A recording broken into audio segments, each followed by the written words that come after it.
네, 아멘. 예, 오늘 십계명에 관한 말씀입니다. 십계명 그러면 저희들이 어렸을 때부터 교회에서 계속 듣고 또 배우고 공부했던, 어떻게 말하면 다 잘 알고 있는 말씀인데요. 근데 사실 이 십계명에 대해서 굉장히 많은 분들이 오해를 하고 있습니다. 어떤 오해를 하냐면 많은 그리스도인들이 십계명을 지켜야 구원을 받는다라고 생각을 하는 사람들이 있습니다. 그것은 잘못된 생각이죠. 십계명은 하나님께서 지켜서 구원받으라고 주신 것이 아닙니다. 특별히 오늘 본문에 보면 하나님께서 이 십계명을 주신 시점이 이집트에서 탈출해서 3개월 정도 지났을 때의 시점입니다. 이제는 그들이 이집트의 백성이 아니라 하나님의 백성이 됐기 때문에 이제는 이집트의 법에 따라서 그들의 삶의 방식을 따라 사는 것이 아니라 이제는 하나님의 방식대로 살라고 하나님께서 어떻게 말하면 구원받은 백성에게 하나님의 은혜와 사랑의 그 증표로 주신 게 바로 뭐냐면 십계명이다라고 하는 것이죠. 그래서 우리는 십계명에 대해서 오늘 하나님의 말씀을 좀 생각할 텐데, 그 십계명 가운데는요, 하나님께서 우리에게 대한 또 우리를 향하신 그 놀라운 사랑과 또 은혜와 또 하나님의 계획이 담겨 있다는 사실을 우리는 생각을 해야 돼요. 많은 분들이 십계명 그러면 일단 부담스럽다라고 생각하는 분들이 많이 있습니다. 그런데 실제로 십계명은 우리에게 하나님이 부담을 주셨지만 그 부담이 우리를 지켜주시는 하나의 바운더리가 된다라고 하는 것이죠. 여러분, 우리는 악한 마음들이 아직까지 있어요. 악한 습성들이 있어서 대개 이 십계명이 없다고 한다면 사람들은 자기 마음대로 이렇게 살고 싶어 합니다. 그것은 그리스도인들도 마찬가지죠. 그래서 하나님께서는 너희들이 이 십계명이라고 하는 범주 안에 있을 때 너희들이 나의 참된 평안과 또 위로와 은혜를 경험하게 될 것이다 라고 하는 약속을 그 십계명이라는 것을 통해서 주셨다라고 하는 것입니다. 그러므로 어떤 분들은 십계명을 부담스럽게 생각하고 힘들게 생각하지만 십계명은 하나님의 은혜요 사랑의 또 다른 표현이라고 하는 사실을 우리는 기억해야 합니다. 특별히 여러분, 십계명은 하나님께서 직접 돌판에 기록하셔서 우리에게 주신 말씀입니다. 여러분, 성경에 보면 수많은 하나님의 말씀이 기록되어 있고 또 율법을 분류하는 학자들은 약 619가지의 하나님의 하라와 하지 말라라고 하는 계명이 있는데, 사실은 그 모든 그 계명들을 요약한 게 어떻게 말하면 십계명인데요. 그 십계명이 너무 중요해서 하나님께서는 직접 돌판에다 기록하셔가지고 우리에게 주셨다라고 하는 것이죠. 그래서 우리가 이 십계명을 대할 때 조금 하나님 앞에 좀 신중하게, 그리고 이 십계명이 얼마만큼 하나님께서 우리 그리스도인들에게 중요하게 주신 하나님의 은혜요 또 법인지를 좀 깨닫고 좀 주의 깊게 대할 필요가 있어요. 여러분, 그 통계를 보니까 요즘 사람들은 십계명을 그렇게 중요하게 생각하지 않는 그런 시대에서 살아가고 있는 것 같습니다. 왜냐하면 미국 사람들의 통계를 봤더니 십계명 중에서 10가지 중에서 5가지 이상을 기억하는 사람이 15%밖에 되지 않는다고 그래요. 참 굉장히 충격이죠. 여러분들은 지금 십계명 중에 지금 몇 가지 정도를 잘 기억하고 있습니까? 우리가 하나님 앞에서 좀 오늘 십계명에 대해서 좀 다시 한번 생각해보고 또 제가 조금 있다가 기억하는 방법까지 가르쳐 드릴 텐데요. 여러분들이 그것들을 좀 잘 기억하고 하나님의 법 안에서 살아갈 수 있는 그런 은혜가 있으시길 바랍니다. 근데 여러분 요즘에는 이렇게 얘기를 하면 또 어떤 분들은 아유, 목사님, 예수 믿는 사람은 진리를 알지니 진리가 너희를 자유케 하리라 라고 말을 했는데 자유한 거 아닙니까? 십계명은 율법 아닙니까? 그런 거 지켜야 됩니까? 라고 생각하는 그런 그리스도인들도 있습니다. 여러분, 그러나 그것은 잘못된 생각입니다. 그렇지 않습니다. 하나님 앞에서 우리가 구원받았기 때문에 이제는 우리가 십계명 안에서 하나님이 무엇을 원하는지 또 무엇을 싫어하는지를 분명하게 알고 그 안에 거할 때 하나님께서 우리에게 주시고자 하는 그 은혜의 풍성함을 누릴 수 있게 되는 거죠. 여러분, 제가 저희 집에 한 10년 정도 전에 원래 바닥이 카페트였는데요. 그거를 갖다가 라미네이트로 이렇게 바닥으로 갈게 됐습니다. 저희 교회에 있었던 부교육자 중에 한 분이 강도사님이 굉장히 손재주가 좋은 분이 있어가지고 카펫이 너무 오래돼가지고 카펫을 갈 때가 됐는데 기왕이면 라미네이트를 하자고 그래가지고 제가 하게 됐는데 뭐 저는 그때 좀 아무것도 할 줄 몰랐었습니다. 그분이 도와준다 그래서 이 일을 시작하게 됐는데 그분도 뭐 그렇게 전문가는 아니었고요. 그래서 어떻든 간에 무리를 해서 라미네이트를 사와서 이제 카펫도 더러워진 걸 다 걷고 거기에 깔게 되는데 이 카펫을 걷어보니까 그 밑에 스펀지가 있는 거예요.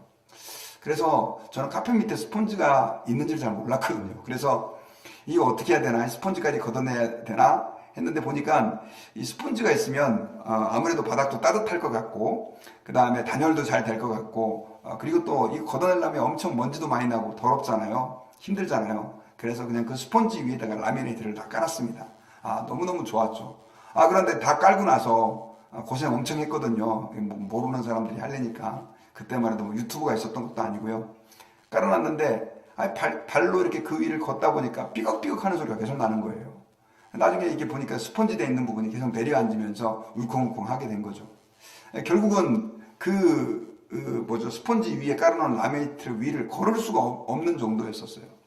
그래가지고 며칠 동안 그 강도사님은 고생해서 그 만든 카페트를요, 나중에 결국 다 뜯어야 했습니다. 뜯는 거는 이제 설치할 땐 그분이 도와줬는데, 뜯는 거는 또 도와달라고 할 수가 없어서 제가 그때 혼자 그걸 다 다시 밑에 이제 카페트를 긁어내고 다시 그렇게 했던 기억이 납니다.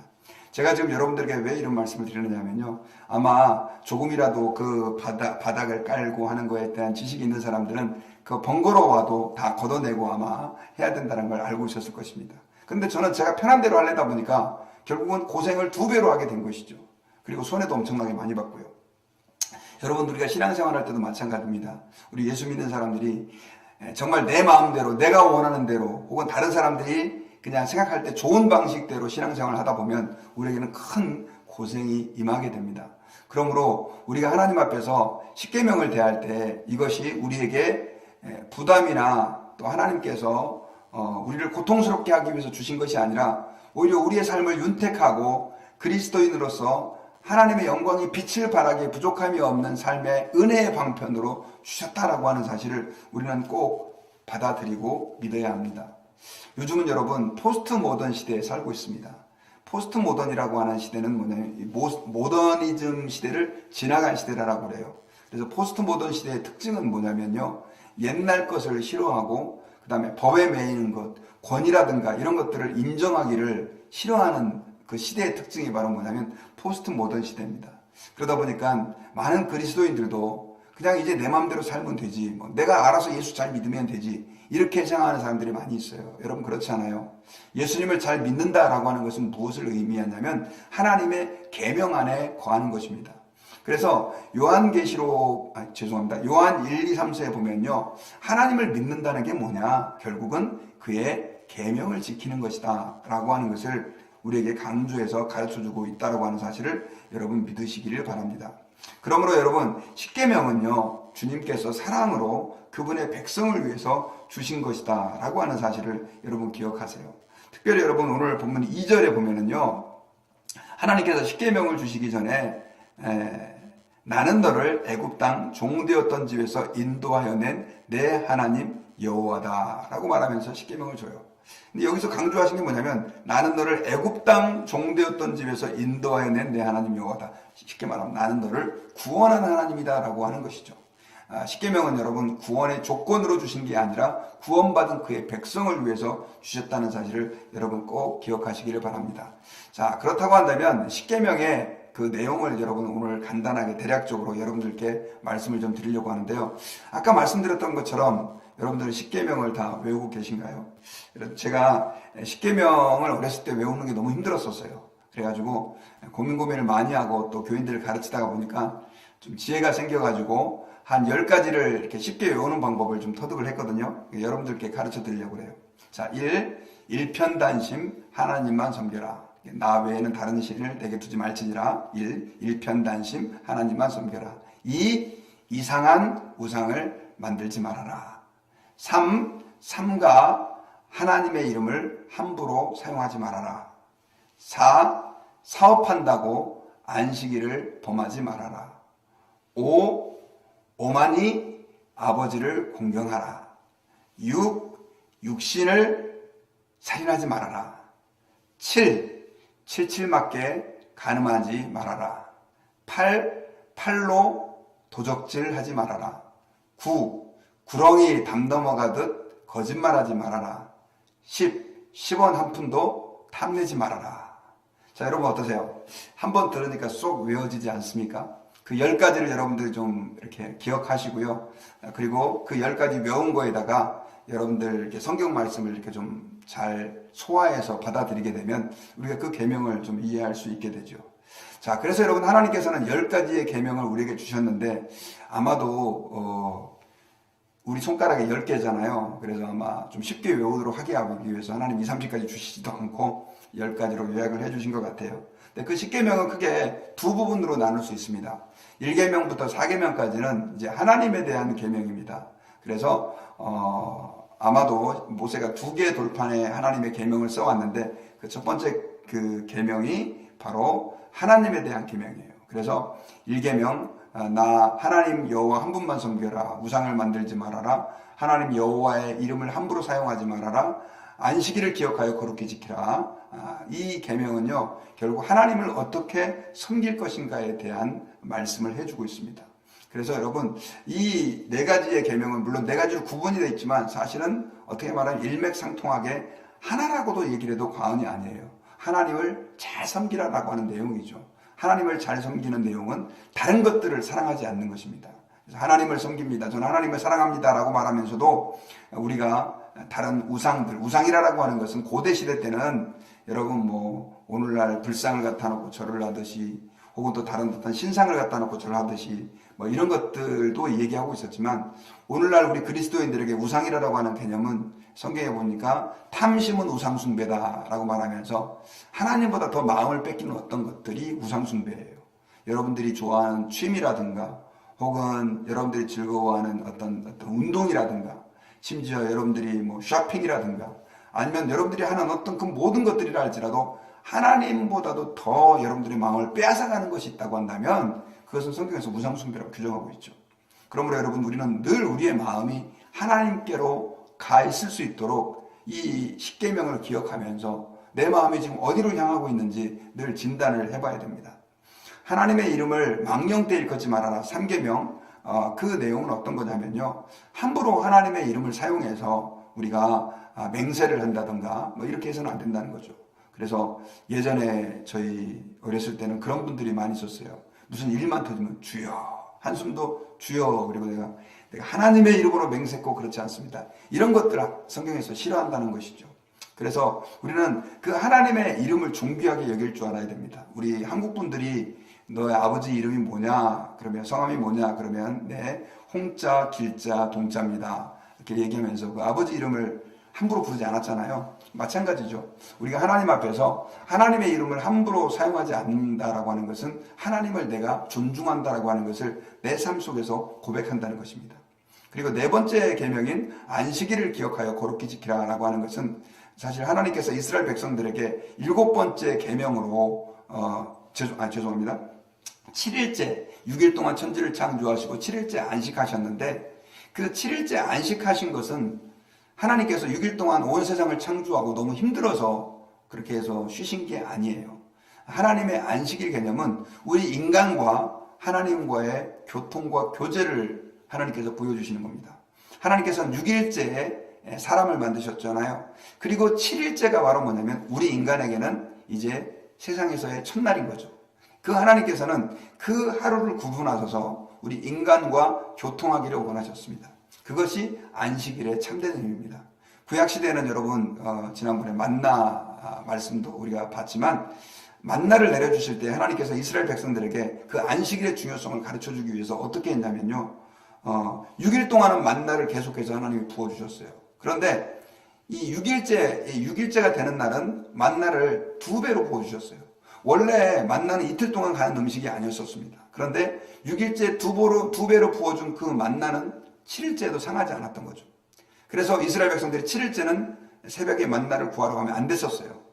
하나님께서 이스라엘 백성들에게 그렇게 계속해서 강조하고 가르친 건 뭐냐? 바로 안식일의 중요성입니다. 여러분, 오늘날 신약시대 때는 우리가 구약시대 백성들처럼 그렇게 안식일을 지키지 않습니다. 그러나 우리는 예수 그리스도께서 부활한 날을 기념해서 하나님과 교통하고 교제하고 예배하는 날로 주일을 지키고 있습니다. 그러므로 우리가 이 주일을 구약의 안식일과 같은 방식으로 뭐 불도 피우지 않고 또 어디 오래 일하지도 않고 하는 방식에 그대로 도입해서 하진 않지만, 중요한 그 안식일의 정신은 뭐냐면 하나님과 교제하기 위해서, 하나님께 예배하기 위해서 다른 걸 포기한다라고 하는 의미가 그 안식일에 담겨져 있는 것이죠. 그래서 하나님께서는 구약시대에 이스라엘 백성들에게 안식일을 굉장히 중요하게 생각하셨습니다. 그리고 실제로 이 10계명, 1계명부터 4계명까지 중에서 가장 이스라엘 백성들이 실제적으로 하나님을 공경하는 증표로 행해야 했던 것은 바로 뭐냐면 안식일을 지키는 계명이었어요. 심지어 안식일을 어기는 사람을 그래서 죽이라고까지 하나님께서는 명령하셨던 것을 우리는 구약 성경에서 볼 수가 있습니다. 여러분, 그래서 이 1계명부터 4계명까지는 하나님께서 우리가 하나님을 잘 섬기는 방법을 가르쳐 준 거예요. 우리가 이걸 꼭 기억하시고요. 하나님 앞에서 우리 모든 성도들이 하나님을 잘 섬겼으면 좋겠습니다. 그리고 5계명부터 10계명까지는 이제 인간의 삶 속에서 사람과의 관계에서 어떻게 해야 되느냐라고 하는 걸 강조하고 있죠. 여러분, 그 성경 전체에서는요, 우리가 하나님만 사랑한다고 하나님이 기뻐하는 게 아닙니다. 이웃을 사랑하지 않는 자는 하나님을 사랑하지 않는 것이다 라고 요한사도는 말씀을 했어요.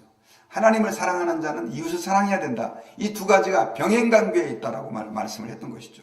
여러분, 우리가 이웃을 사랑해야 되는데 그럼 어떤 것이 이웃을 사랑하는 거냐? 결국 10계명에서는 그걸 갖다가 6가지로 구분을 했는데, 그 첫째가 뭐냐면 부모님을 공경하고 사랑하는 것입니다.